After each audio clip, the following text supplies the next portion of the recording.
Say goodbye to the hassle of scanning each unit twice. With Skublox's pick-to-light integration with Skustack, you can pick and sort items with ease. Effortlessly take care of your fulfillment with a simple workflow that boosts your efficiency and helps you get more orders out the door faster. Get started by creating your pick-to-light wall in the Skublox Hub app. Head to the Picking tab in Skustack, tap the search icon in the Pick-to-Light section and select your mobile Skublox wall. Enter your Picklist ID, grab the item you need to pick. Choose the right quantity. Scan it, and tap the bin you're moving it from. Watch in amazement as the slot on the wall lights up.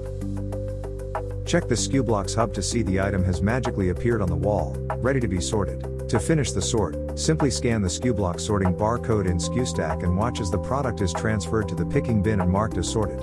One pick, one sort, all done in a flash. Let your picking bin effortlessly sort for you and eliminate the extra steps in your workflow.